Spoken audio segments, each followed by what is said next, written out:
Now, obviously, I'm trying to work on my mic situation. I know it's weird, and I'm bad at doing it. I'm not an audio guy. I'm trying. But you know who else is trying is Logan Paul. See, a little while ago, and I'm really going to meet right here for a second because I don't want to take credit for this situation.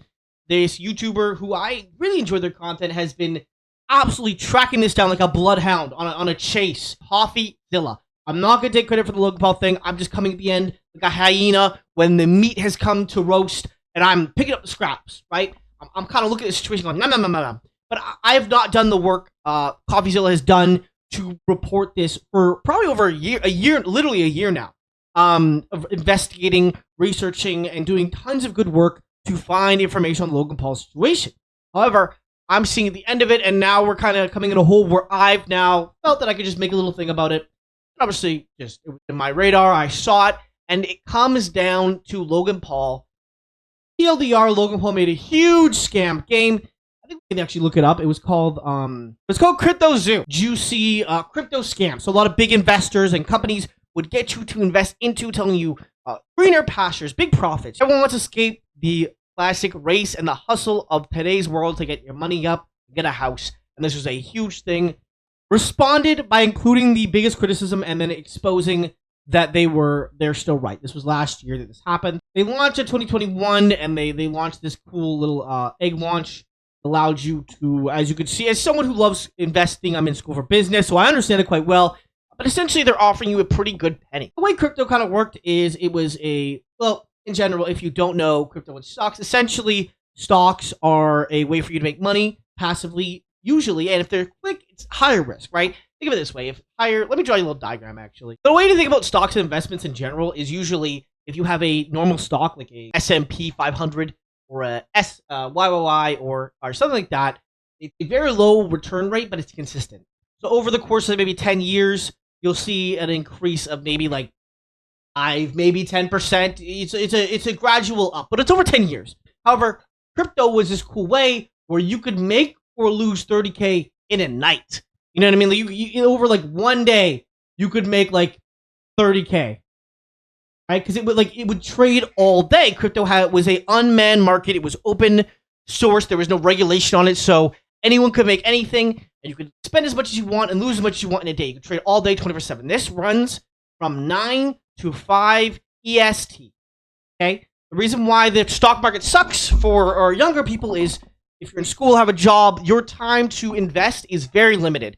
You have if you're West Coast, for example, it's 6 to 2. That's it. That's what's open and trades happen. If you don't get it, they need to wait till the next day. But the point is that he took advantage of these huge, influx of people wanting to invest into this. So essentially, he scammed a bunch of people. Allegedly, I don't want to get sued. I cannot handle a lawsuit. I am a nobody. Don't even make money on this stuff yet, okay? So, but essentially what Logan Paul did was he made this really smart crypto thing where you invest into it, you make a lot of money, and he has offered to pay $2.3 million out of the $16 million that was lost, which it would not take a genius to realize that it is not enough of it to be substantial or to really care about. If we just do this for a sec, even if you want to do quick math or you have a calculator handy, it's essentially 14.3%. If you want to be smart, round it up. 14.4% of the initial value lost, which is clearly not equal to what people spent. A lot of people are upset about it.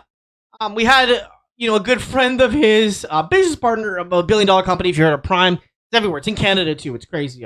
Most things that happen in America, like the Beast Burger, do not come here. However, the quote retweets are just absolutely going crazy on this. And now we see KSI 2 responding to it as well. Try to defend the homie because, they make a lot of money.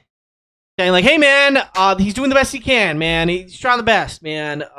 Dick Eater, Dick Rider, whatever. He's trying the best. I don't know shit about Chris. I tried and lost millions. But again, he's a millionaire, right? If I lost 30K, I would be very in debt. I don't have 30K to lose, but some people do, right? If a millionaire talking about losing millions doesn't really feel like anything crazy. If I lose $1, I'm not going to cry. $1 to someone else who needs it may be a lot of money. Right, so this statement is just a really bad faith statement in general. However, it's just not. Penny on the dollar is some Wall Street quote, and basically saying, "I'm trying my best to pay you guys back. I'm going to pay you 14% of what was owed." and you guys should be happy. I'm giving you something. I'm giving you something after a year of no comment or understanding of what's going on. Let's get back a little money. But again, watch the whole CoffeeZilla video about it. I'll link you in the description. But please go check him out. He made a great video on it, and very, very talented YouTuber. Go check it out. It's really fun stuff. Is horrifying. But that's the news for the day. Logan Paul, man, it's not good. The forest to this, letting people hang. That's it.